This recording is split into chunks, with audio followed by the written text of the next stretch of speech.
नेपाली कांग्रेस नेपालमा समाजवाद र लोकतन्त्रलाई अगाडि बढाउने क्रममा सहकारी सबैभन्दा उत्तम प्रणाली हो, सहकारी आर्थिक प्रणाली सबभन्दा उत्तम हो भनेर सहकारी प्रणालीमा वास्तवमा लोकतन्त्रको विशेषता पनि हुन्छ, समाजवादको विशेषता पनि हुन्छ। सहकारी प्रणालीमा पुँजीभन्दा मान्छेलाई प्रधानता दिइन्छ। त्यसकारणले त्यसरी सुरु गरिएको सहकारी अवधारणामा अहिले आएर यो पहिलो पटक होइन, योभन्दा अगाडि पटक पटक पनि भयो, तर अहिले जुन किसिमको समस्या देखिएको छ त्यो समस्याले हामीलाई कतिपय अवस्थामा चिन्तित तुल्याउँछ। मलाई सहकारीको बारेमा चर्चा गर्न खोज्दाखेरि सबभन्दा पहिला यो शिवशिखर सहकारी घोटालाको एउटा चित्र देखा पर्छ। यो समाचारमा प्रकाशन भएको हो। यसले मात्रै पनि अहिले समस्यामा परेको करिब करिब 80 अरबको रकम मध्येमा करिब 15 अरब चाहिँ यो एउटा सहकारी संस्थाले मात्रै डुबाएको देखिएको छ। यस्ता घटनाहरूले अहिले जुन किसिमको घटनाहरू घटेको छ, यस्ता घटनाहरूले गर्दाखेरि अवस्था यस्तो आएको छ कि सहकारीलाई माया गर्ने, सहकारी अत्यन्त राम्रो प्रणाली हो भनेर चाहिँ वकालत गर्ने व्यक्तिहरू, शुभचिन्तकहरू नै सङ्कटमा पर्नु परेको छ। हामीले कहीँ सहकारीको बारेमा कुरा गऱ्यो भने, गाउँघरमा गएर चिया चौतारीमा कुरा गऱ्यो भने मानिसहरूले हामीलाई नै उल्टै सराप्छन्। त्यसै कारणले गर्दाखेरि पनि बौद्धिक जगतमा सहकारी प्रणालीले राष्ट्रिय गारस्थी उत्पादनमा अथवा राष्ट्रिय पुँजी निर्माणमा कति सहयोग पुर्यायो भन्ने कुरा त्यति चर्चा हुँदैन। सहकारीको सन्दर्भमा कुरा गर्दाखेरि सहकारीले मुलुकमा कति योगदान पुर्याएको छ भनेर चर्चा गर्दाखेरि मैले हेर्दाखेरि चाहिँ अहिले करिब करिब 31,373 सहकारी संस्थाहरू दर्ता छन्, जसमध्येमा जस बाहेक 342 राष्ट्रिय स्तरका अथवा प्रदेश स्तरका सङ्घहरू छन्। र नेपालमा 2075 सालमा एउटा राष्ट्रिय आर्थिक गणना गरिएको थियो। त्यसमा मुलुकभरि करिब करिब 9,23,356 व्यावसायिक प्रतिष्ठानहरू थिए। त्यसमध्येमा सहकारी जम्मा 31,000 मात्रै हो।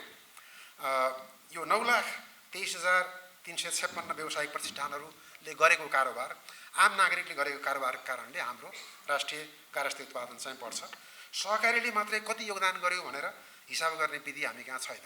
हाम्रो राष्ट्रिय तथ्याङ्क कार्यालयले जुन हिसाबले गणना गर्छ त्यो गर्ने क्रममा कम्पनीले कति योगदान गरे, सहकारीले कति योगदान गर्यो भनेर छुट्याएर गर्दैन। तर एउटा भर्खरै भनिहाल्नुभयो करिब करिब 800 अर्ब बराबरको पुँजी परिचालन भएको छ भनेर नेपाली काङ्ग्रेसको सहकारी विभागका प्रमुखजीहरूले भन्नुभयो। 800 अर्बको पुँजी परिचालन गरे तापनि सहकारीले करिब करिब 2.62% मात्रै हाम्रो गारस्थी उत्पादनमा योगदान पुर्याएको हिसाब चाहिँ हामीले 2 वर्ष अगाडि गरेका थियौँ। त्यो कसरी गर्यौँ भन्दाखेरि सहकारीको आर्थिक कारोबारलाई गणना गरेर राष्ट्रिय उत्पादनको तुलनामा कति भयो भन्दाखेरि र पछिल्लो अवधिमा जुन किसिमले सहकारीले पुँजी सङ्कट गराए, विभिन्न व्यक्तिहरूको बचतकर्ताको निक्षेप डुबाए, त्यसले गर्दा यो योगदान चाहिँ घटेर 1.5%मा झरेको हो कि जस्तो अनुमान चाहिँ छ। र सहकारीको योगदान चाहिँ कम्तीमा पनि 5% पुर्याउनु पर्यो 5 वर्षभित्रमा, र त्यसपछि गएर 25 वर्षभित्रमा चाहिँ 15% पुर्याउनु पर्यो भने लक्ष्य जुन अहिले राखिएको छ, नेपाल सरकारले तय गरेको छ, त्यो पुर्याउनलाई गाह्रो छ। अब सहकारीमा समस्या के छ भनेर हेर्ने हो भने यो 31,273 सहकारी मध्येमा 30,000 भन्दा बढी सहकारी संस्थाहरू राम्रोसँग चलेका छन्। ग्रामीण क्षेत्रमा चलेका वस्तुगत सहकारी सङ्गठनहरू, यहाँसम्म कि बचत ऋण सहकारी संस्थाहरू पनि जुन समुदायमा आधारित छन्, जसको कार्यक्षेत्र एउटा समुदाय एउटा नगरपालिकाभन्दा बढी छैन, त्यहाँ समस्या छैन। 200-300 सहकारीको कारणले अहिले मुलुकभरि नै सहकारी प्रणाली भनेको खतम भयो, बर्बाद भयो, यसले अर्थतन्त्र नै धराशायी बनायो भन्ने एक किसिमको निष्कर्ष निक्लिएको छ। हुन पनि अहिले जुन किसिमले मुलुकमा माग घटेको छ, एग्रिगेट डिमान्ड घटेका कारणले पनि हाम्रो आर्थिक वृद्धि दर सुस्त छ, मुलुकभरि आर्थिक गतिविधि सुस्त भयो भन्ने किसिमको चर्चा भइरहेको छ। त्यो हुनुमा एउटा प्रमुख कारण चाहिँ यिनै 200-300 सहकारी संस्थाहरूले जुन सङ्कट लिएर आए त्यो कारणले हो। र मूलभूत रूपमा यो समस्याग्रस्त सहकारी संस्थाहरूको चरित्र हेर्दाखेरि के देखिन्छ भने 2075 सालदेखि 2081 सालसम्ममा 22वटा सहकारी संस्थाहरू समस्याग्रस्त भनेर सम्बन्धित मन्त्रालयले घोषणा गरेको छ। त्यसमध्येमा 3वटा सहकारी संस्थाको मात्र अहिलेसम्म दायित्व फरफारक गर्न सुरु गरिएको छ, जसमा 62,000 बचतकर्ताहरूले 42 अर्ब दाबी गरेका छन्। 42.81 अर्ब भन्नाले करिब 43 अर्ब को निक्षेप चाहिँ 62,000 बचतकर्ताले जम्मा गरेको त्यो चाहिँ दाबी गरिएको छ। त्यसमध्येमा 1,212 जनालाई मात्रै फिर्ता गरिएको देखिन्छ। कति फिर्ता गरिएको छ भन्दा 80 करोड फिर्ता गरिएको छ। अहिले 9वटा थप सहकारीको चाहिँ दायित्व फरफारक गर्ने काम भइरहेको मैले बुझेको छु। र अझै 18वटा सहकारी संस्थाहरूमा चाहिँ प्रश्न उठिएको छ, समस्याग्रस्त घोषणा गरिएको छैन।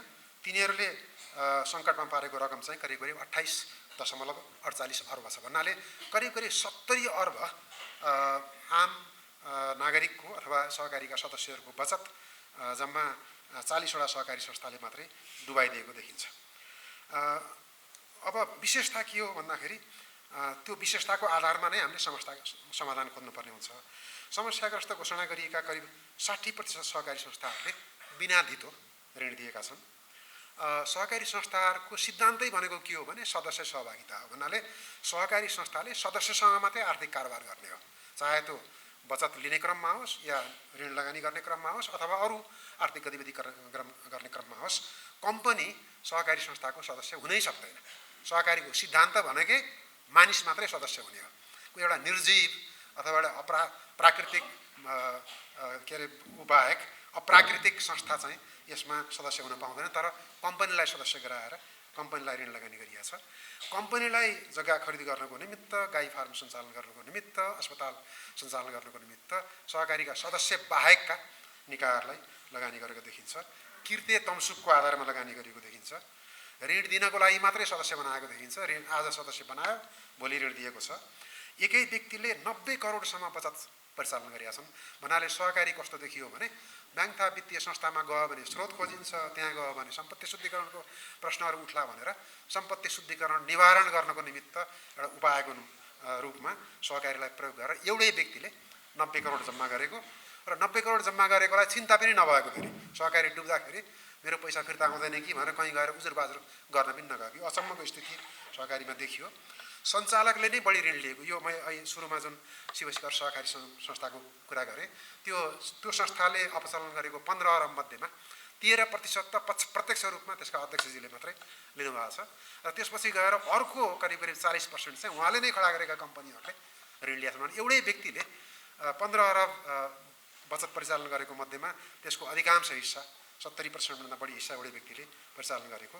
निरन्तर एउटै व्यक्ति सञ्चालक अथवा अध्यक्ष भएको र सहकारी संस्थाको पनि खरिद बिक्री भएको। सहकारी संस्थाको खरिद बिक्री संसारभरि कहीँ पनि हुँदैन। रोजडेल पायोनियर्स भन्ने जुन सहकारीको अभियान सुरु गरे, जुन आशयले, जुन सिद्धान्तको आधारमा, जुन असल उद्देश्यको निमित्त खडा गरे, उनीहरूले कहिले पनि यसरी सहकारी संस्था खरिद बिक्री होला कम्पनी जस्तो अथवा फर्म जस्तो अथवा कुनै एउटा व्यापार जस्तो खरिद बिक्री होला कल्पना गरेका थिएनन्। र यो समस्या भनेको पहिलोपटक देखिएको पनि होइन। यस्तो समस्या आर्थिक वर्ष 2063-64 तिर पनि देखिएको थियो। 2048 सालभन्दा अगाडि पञ्चायत कालभरि सहकारी संस्थाहरू वास्तवमा साझाको नामबाट सञ्चालित थिए। त्यो बेलामा पनि समस्या थियो। 63-64 मा आएको समस्या देखिसकेपछि लोकतान्त्रिक अवधारणा अनुरूप समाजवादको सिद्धान्तलाई अगाडि बढाउने सहकारीमा समस्या आउन हुँदैन भनेर सहकारी ऐनमा केही संशोधन गरियो। ती संशोधन ठिकै थिए। एउटा परिवारबाट एकजना मात्रै सदस्य हुन पाइन्छ भनेर व्यवस्था गरिएको थियो। दोस्रो, कर्जा सूचना केन्द्रको व्यवस्था गरिएको थियो। अहिलेसम्म त्यो कार्यान्वयन भएको छैन। अहिले बल्ल अब कार्यान्वयन हुने क्रममा छ। म अहिले पछाडि आउँछु। कर्जा असुली न्यायाधिकरणको प्रावधान गरिएको थियो, त्यो अहिलेसम्म पनि कार्यान्वयन भएको छैन। र त्यस्तै गरी स्थिरीकरण कोषको व्यवस्था गरिएको थियो त्यो ऐनबाट। त्यो ऐनको यो 4वटा नयाँ प्रावधान मध्येमा एउटा मात्रै कार्यान्वयन भएको बुझिन्छ। त्यो भनेको एउटा परिवारबाट एकजना मात्रै सदस्य हुन पाइन्छ भन्ने। त्यसको पनि अनुगमन नभएको हुनाले कतै भएका पो छन् कि अथवा पहिल्यै भएका मान्छेहरू निरन्तर चलिरहेका छन् कि भन्ने कुरा त्यसको भेरिफिकेसन छैन। पछिल्लो समस्या, यो अहिले जुन समस्या आयो, यो समस्या 2 वर्षदेखि लगातार चलिरहेको हो र 2 वर्षदेखि मानिसहरू आन्दोलनमा छन्। सरकारले सुनेको छैन कि जस्तो पनि देखिन्छ। मैले अन्तिममा एउटा सुझाव प्रस्तुत गर्छु, त्यो पछि नै कुरा गरौँला। तर अहिलेको सरकारले, वर्तमान सरकारले करिब 3 महिना अगाडि यो कुरा सुनेर अध्यादेशबाट सहकारी ऐनमा केही परिवर्तन गर्यो। त्यसका केही विषयवस्तुमा प्रश्न उठेका होलान्, मेरो पनि प्रश्न छ, म यहाँ उठाउँछु। पहिलो, बचत तथा ऋण सहकारी संस्थालाई स्थानीय तहमा मात्र दर्ता गर्न पाइने र कार्यक्षेत्र स्थानीय तहमा मात्र हुने भनिएको छ। साथसाथै के पनि भनिएको छ भने तोकिएको आधारमा सङ्घ, प्रदेश र स्थानीय तहमा वर्गीकरण गरी एक स्थानीय तहभन्दा बढी कार्यक्षेत्र पनि हुन सक्ने भन्ने गरिएको छ। अहिले सहकारीमा जुन समस्या आयो त्यो भनेको राष्ट्रिय कार्यक्षेत्र भएका, प्रधान कार्यालय झापामा छ, दमकमा छ, सदस्य भएको छ कञ्चनपुरको र हुम्लाको मान्छे, त्यो सदस्यको सम्पर्क सहकारीसँग कहिले पनि हुँदैन। सहकारी भनेकै सदस्य सहभागिता हो। सदस्यको प्रत्यक्ष सहभागिता र सदस्यसँग आर्थिक कारोबार गर्ने भएको हुनाले त्यो हुम्लाको मान्छेले त्यो सहकारीसँग कसरी आर्थिक कारोबार गर्छ र हुम्लाको मान्छेले त्यो झापाको सहकारीसँग कसरी चाहिँ दैनिक सम्पर्क राख्छ भन्ने कुरा आश्चर्यजनक छ। त्यसै कारणले पनि सहकारी संस्थाहरू डुबे। जति पनि डुबेका छन् तिनको कार्यक्षेत्र प्रदेशभन्दा बढी राष्ट्रिय स्तरका संस्थाहरू छन्। एउटा नगरपालिकाभित्र, एउटा स्थानीय तहभित्र अथवा एउटा भौगोलिक क्षेत्रभित्र जहाँ सदस्यको दैनिक सम्पर्क हुनसक्छ त्यस्तो ठाउँमा सहकारी डुबेकै छैन। ती संस्थाहरू राम्रो छन्, तिनीहरूले सहकारीलाई पनि राम्रो सदस्यलाई पनि राम्रो गरेका छन्, तर कार्यक्षेत्र बढी भएको। त्यस कारण यो बढी कार्यक्षेत्र हुने प्रावधान किन राखियो त्यसमा मैले पहेँलो चिन्ह पनि लगाएको छु। एकै व्यक्ति एकै प्रकृतिको एकभन्दा बढी संस्थामा सदस्य हुन नपाउने यो ठिक छ। यो किन ठिक छ भन्दाखेरि एउटै व्यक्तिलाई उसले पाउनुपर्ने आर्थिक जुन सुविधाहरू हो अथवा आर्थिक क्रियाकलाप गर्नुपर्ने हो त्यो एउटै संस्थाबाट पुरा हुन सक्छ। किन ऊ दुईटा संस्थामा बाँडिनु पर्यो? त्यो बाँडिने बित्तिकै उसले केही न केही त्यहाँ लुकाउँछ। कि त उसले ऋण लिएको कुरा सूचना लुकाउला, कि उसले बचतको कुरा लुकाउला। किनभने 10 लाखभन्दा बढी यदि केही गरी बचत गरियो भने त्यो डिस्क्लोज गर्नुपर्छ भनिएको छ। यो चाहिँ जुन परिवर्तन गरियो यो ठिक लाग्छ। त्यसपछि अर्को सञ्चालकमा एक व्यक्ति 2 कार्यकालभन्दा बढी बहाल रहन नपाउने। यसमा मेरो धारणा पहिला मैले योभन्दा अगाडि पनि सहकारी नीति संवादमा एउटा प्रस्तुति गरेका थिएँ। त्यहाँ मेरो धारणा के हो भने कार्यकाल उसको जीवनभरमा 2 पटक या 3 पटक भएर केही आपत्ति छैन, तर दोहोऱ्याएर लगातार चाहिँ कुनै व्यक्ति अध्यक्ष अथवा सञ्चालक भयो भने उसले आफूले गरेका कर्तुतहरू कार्पेट पनि लुकाएर राखिरहने सम्भावना हुन्छ। कम्तीमा पनि एउटा कार्यकालको ग्याप भयो भने अर्को आउने मान्छेले त्यसलाई खोतल्ने त प्रयत्न गर्छ। भन्नाले त्यो एउटा चेक एन्ड ब्यालेन्सको सन्तुलन नियन्त्रणको माध्यम हो। त्यही भएर एउटा कार्यकाल अथवा 2टा कार्यकालभन्दा बढी दोहोऱ्याउन पाइँदैन। त्यसपछि 2-3टा कार्यकाल ग्याप भएर फेरि आउनको निमित्त आपत्ति छैन भन्ने मेरो धारणा हो। अहिले ऐनले 2 पटकभन्दा बढी सञ्चालक चाहिँ हुन नपाइने अथवा अध्यक्ष हुन नपाइने व्यवस्था गरेको छ। त्यसपछि व्यक्तिगत बचतको सीमा राष्ट्रिय स्तरकोमा 50 लाख, प्रदेश स्तरकोमा 25 लाख र स्थानीय स्तरकोमा 10 लाख, जिल्ला अथवा स्थानीय स्तरकोमा 10 लाख भनिएको छ। यो स्थानीय स्तरकोमा 10 लाख किन गरियो, 50 लाख किन गरियो भने मैले बुझेको छैन।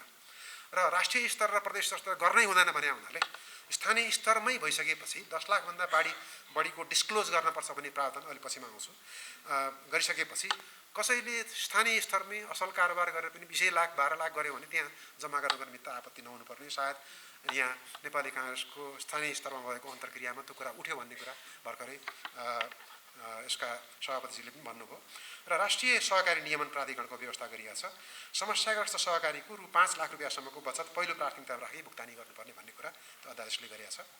र त्यसपछि अर्को बचत रकम फिर्ता गर्न समिति गठन गर्न सकिने व्यवस्था गरिएको छ, जुन अहिलेको समिति गठन भएको पनि छ। र सहकारी ऐनका साथै सहकारीलाई प्रभाव पार्ने गरी 2वटा ऐनमा त्यो अध्यादेशले संशोधन गरिएको छ। एउटा नेपाल राष्ट्र ब्याङ्क ऐनमा संशोधन गरिएको छ र अर्को निक्षेप तथा कर्जा शोषण कोषको ऐनमा संशोधन गरिएको छ। यो दुईटै संशोधन भनेको मूलभूत रूपमा सहकारी कर्जा सूचना केन्द्रलाई स्थापना गर्ने दृष्टिकोणले गरिएको हो।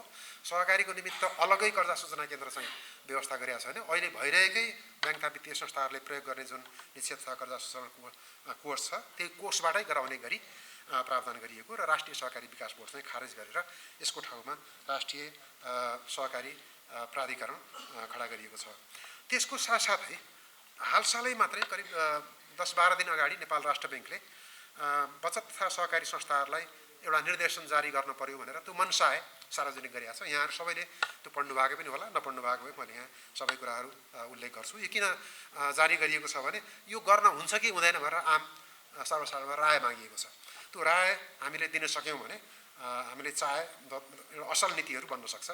र राष्ट्र ब्याङ्कले प्रस्ताव गरेकोमा एउटा त्रुटि विगतमा के थियो भने एकजना व्यक्तिले सहकारी संस्थाबाट कतिसम्म ऋण लिन पाउँछ भने सीमा थिएन। त्यसले गर्दा एउटै व्यक्तिले ऋण लिएर गएर अपचलन गरिदिएर सहकारी संस्थाहरू समस्यामा परेका छन्। जस्तै शिखर सहकारी संस्था एउटै व्यक्तिले करिब 60-70% चाहिँ पुँजी 15 अरब मध्येको 8-9 अरब चाहिँ एउटै व्यक्तिले प्रयोग गरिदिनु भयो, उहाँले दुरुपयोग गर्नुभयो। त्यसले गर्दा त्यो सहकारी संस्था समस्यामा पर्यो। राष्ट्र ब्याङ्कले प्रपोज के गर्यो भने प्राथमिक पुँजी कोषको सहकारी संस्थाको पुँजी कोषको 15 गुणा भन्दा बढी बचत सङ्कलन गर्न नपाइने, त्यसै गरी प्राथमिक पुँजी कोषको 15% भन्दा बढी एउटै व्यक्तिलाई लगानी गर्न नपाइने भनेर सिङ्गल अब्लिगर लिमिट चाहिँ कायम गर्यो। ब्याङ्क तथा वित्तीय संस्थाहरूमा यो 10% को छ। यो 15% मलाई चाहिँ ठिकै लाग्छ। र पुँजी कोषको 100% भन्दा बढी, जस्तै कुनै संस्थाले 15 अरब निक्षेप परिचालन गर्न पर्यो, बचत परिचालन गर्न पर्यो भने अब उसँग 15 अरब बराबरको पुँजी कोष हुनु पर्यो। पुँजी कोषको 100% सम्म मात्रै अथवा कुल सम्पत्तिको 5% मध्ये जुन कम हुन्छ त्यति मात्रै वित्तीय संस्थाबाट ऋण लिन पाउने भन्नाले ब्याङ्क तथा वित्तीय संस्थाबाट ऋण लिन पाउने यो व्यवस्था गरिएको छ। र त्यसपछि गएर 3 लाखसम्म बिना धितो ऋण दिन पाइने सहकारी संस्थाहरूले बिना धितो ऋण दिन हुँदैन भन्ने चाहिँ होइन, किनभने सामान्यतया सहकारी संस्थाहरूमा विभिन्न वर्गका परिवारहरू नै आबद्ध भएका हुन्छन्। सहकारीको उद्देश्य भनेको पनि थोरै थोरै पुँजी सङ्कलन गरेर मानिसहरूको चाहिँ आर्थिक समृद्धिमा योगदान गर्ने हो। त्यसकारणले बिना धितो ऋण दिनुपर्छ, तर बिना धितो ऋण दिनको निमित्त एउटा सीमा 3 लाखसम्म चाहिँ ठिक हुन्छ भन्ने हिसाबले गरिएको छ। यो 3 लाख गर्ने कि 4 लाख गर्ने कि 5 लाख गर्ने बहस गर्न सकिएला। यसलाई अलिक बढाउन पनि सकिन्छ, तर त्यसको निमित्त अर्को एउटा प्रावधान चाहिन्छ, त्यो म पछि आउँछु। सञ्चालकले आफ्नो बचत रकम बराबर मात्र ऋण लिन पाउने, सञ्चालकलाई ऋण लिनको निमित्त क्यापिङ गरियो, उसको बचत जति छ त्यति मात्रै ऋण लिन पाउने भन्ने व्यवस्था गरिएको छ। र कुल ऋणको 50% भन्दा बढी, किन अहिले जुन समस्या आयो त्यो समस्या आउनुमा खास गरी अनुत्पादक क्षेत्रमा हामीले के भन्ने गरेका छौँ भने यदि जग्गा सट्टा बजारीको लागि मात्रै घडेरीको रूपमा मात्रै बिक्री गर्ने उद्देश्यले यदि कसैले खरिद गरेका छ भने त्यो उत्पादनमूलक भएन। खेती गर्न खरिद गरेको छ भने ठिक छ। र यहाँ कुल ऋणको 50%सम्म कृषि उद्योग तथा उत्पादनमूलक क्षेत्रमा मात्रै प्रवाह गर्न पाइन्छ भनेर एउटा व्यवस्था गरिएको छ। ब्याङ्क तथा वित्तीय संस्थाहरूको हकमा यो 45% छ। 10% चाहिँ हाइड्रो पावरमा, 15% चाहिँ साना मझौला तथा घरेलु उद्योगहरूमा र 15% चाहिँ के अरे कृषिमा गरेर अलटुगेदर 45% चाहिँ ब्याङ्क तथा वित्तीय संस्थाले उत्पादनशील काममा लगानी गर्नैपर्छ। सहकारीको हकमा यो 50% गरियो। र अचल सम्पत्तिको धितोमा ऋण दिँदाखेरि लोन टु भ्यालु रेसियो चाहिँ 60% हुनुपर्छ भनेर व्यवस्था गरिएको छ। र एका घर परिवारको बाहेक तेस्रो पक्षको धितोमा ऋण दिन पाइँदैन भनेको छ। अब यो भनेको अरू कसैको प्रत्याभूतिमा, जमानतमा अथवा अरू कसैको धितोमा चाहिँ ऋण दिन पाइँदैन भनेको हो। अब यस बाहेकको मैले यहाँ केही उल्लेख गरेका कुराहरू विषय के हो भन्दाखेरि अहिले जुन सहकारी ऐनमा अध्यादेशबाट परिवर्तन गरियो, त्यसै गरी नेपाल राष्ट्र ब्याङ्क ऐन र कर्जा सूचना केन्द्रको ऐनमा सहकारीसँग सम्बन्धित विषय राखेर परिवर्तन गरियो। त्यो परिवर्तनले, त्यो संशोधनले धेरै हदसम्म अहिलेको समस्या समाधान पनि गर्छ र भविष्यमा समस्या नआउन दिनको निमित्त र सहकारीलाई सहकारीकै अवधारणा बमोजिम चल्न दिनको निमित्त सहयोग चाहिँ पुर्याउँछ। तर त्यो पर्याप्त छैन, केही कुराहरू चाहिँ थप गर्नुपर्छ कि जस्तो लाग्छ मलाई, अथवा परिवर्तन गर्नुपर्छ जस्तो लाग्छ मलाई। पहिलो कुरो त सहकारी संस्था र सदस्य बीचको सम्पर्क, सदस्य सहभागिता भन्ने जुन सहकारीको आधारभूत सिद्धान्त हो, अन्तर्राष्ट्रिय मान्यता प्राप्त सिद्धान्त हो, त्यो सिद्धान्त व्यवहारमा लागू हुने गरी कार्यक्षेत्र राष्ट्रिय स्तरको अथवा प्रदेश स्तरको गर्न चाहिँ हुँदैन। एउटा नगरपालिकाको क्षेत्र सानो छ भने बरु एउटाको ठाउँमा दुईटा गर्न सकिएला, तर सदस्य र सहकारी बीचको दूरी चाहिँ पक्कै पनि कम हुनुपर्छ।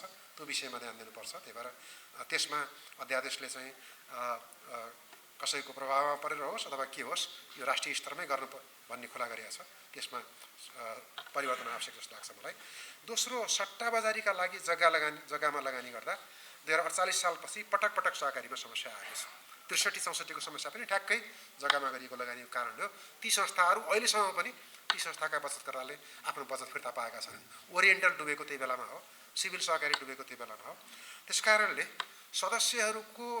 सहकारीका सदस्यहरूको आवास निर्माण गर्न प्रयोजनको निमित्त एउटा घडेरी बाहेक, किनभने सदस्यको आवासको हक छ, त्यो आवासको हक चाहिँ पुरा गरिदिने सरकारको दायित्व पनि हो, राज्यको दायित्व पनि हो, जसमा जनता आवास कार्यक्रम, विभिन्न आवास कार्यक्रम मार्फत सरकारले त्यो काम गरिरहेको छ, पुगेको छैन।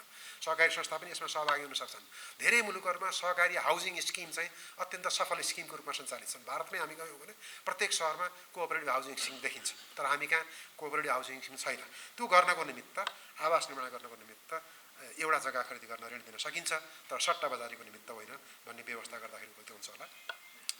अर्को मैले नयाँ व्यवस्था गर्न खोजेको यो साख मूल्याङ्कनको व्यवस्था भारतमा पनि सुरु गरिएको छ, लागू भइसकेको छ। धेरै मुलुकहरूमा प्रत्येक व्यक्तिको साख मूल्याङ्कन भयो भने साख नै कमजोर भएको, क्रेडिट स्कोर नै कमजोर भएको व्यक्तिलाई सहकारीले किन कर्जा दिने अथवा सहकारीको सदस्य नै किन बनाउने? साख मूल्याङ्कन गर्ने एउटा निःशुल्क विधि हुन्छ संसारभरि सबैतिर, प्रत्येक व्यक्तिको जहाँ जहाँ यो लागू गरिएको छ। नेपालमा क्रेडिट स्कोर छैन। क्रेडिट स्कोर सुरु गर्ने हो भने ब्याङ्कबाट कर्जा लिएर दुरुपयोग गर्न सक्ने सम्भावना, व्यापारमा उधारो लिएर नतिर्ने सम्भावना, सहकारीमा सदस्य हुने बेलामा ठग्ने नियतले सदस्य हुने सम्भावना र सहकारीबाट ऋण लिएर दुरुपयोग गर्ने सम्भावना हुँदैन। किनभने कसैको साख मूल्याङ्कन कमजोर हुन्छ, गिर्छ भन्ने बित्तिकै त्यो व्यक्ति आफै सावधान हुन्छ। यसको निमित्त संस्थागत संयन्त्र स्थापना गर्नुपर्ने छ। क्रेडिट स्कोरिङमा हामी चाहिँ राष्ट्रिय स्तरमै जानुपर्ने आवश्यकता जस्तो लाग्छ मलाई। र अन्तिम चाहिँ मैले उल्लेख गर्न खोजेको अन्तिम दुईवटा, यो 10 लाखभन्दा बढीको बचत जम्मा गर्दा स्रोत घोषणा गर्नुपर्ने व्यवस्था ठिक छ, तर यो स्थानीय स्तरको सहकारी संस्थामा 10 लाखभन्दा बढी जम्मा गर्न पाइँदैन भन्ने कुरा चाहिँ त्यो व्यवस्था पछाडिको तर्क मैले त्यति बलियो जस्तो देखिनँ। घोषणा गर्नुपर्ने, सम्पत्ति शुद्धिकरणको वित्तीय सूचना इकाइमा जानकारी गराउनुपर्ने भइसकेपछि स्थानीय स्तरमै पनि कसैले त्यो त्यति स्रोत जम्मा गरेको छ, आफ्नो सहकारीमा आबद्ध हुन चाहन्छ भने 10 लाख भन्ने क्यापिङ चाहिँ नगरौँ। र अन्तिम चाहिँ सहकारी वित्तीय प्रणालीमा लाखौँ मानिसको बचत फसेको छ, लाखौँ मानिसको क्रयशक्ति गुमिया छ। क्रयशक्ति यो हदसम्म गुमिया छ कि मान्छेले बिरामी भएर अस्पतालमा आफ्नो परिवारको सदस्यलाई उपचार गराउन पनि नसकेर सङ्कटमा पर्नु परिएको छ। यो भनेको चाहिँ यो सहकारीको समस्या हो, तिमीहरूले नै सल्टाउनुपर्छ भनेर सरकार पन्छिन चाहिँ हुँदैन। त्यही भएर कम्तीमा पनि 5 लाखसम्म निक्षेप भएका, बचत भएका व्यक्तिहरूको निक्षेप तुरुन्तै त्यो सम्पत्ति बिक्री गरेर असुल गरेर दिनको निमित्त टाइम लाग्दो रहेछ भन्ने कुरा त अहिले 22वटा सहकारी संस्थाको मैले भनिहालेँ। जम्मा के अरे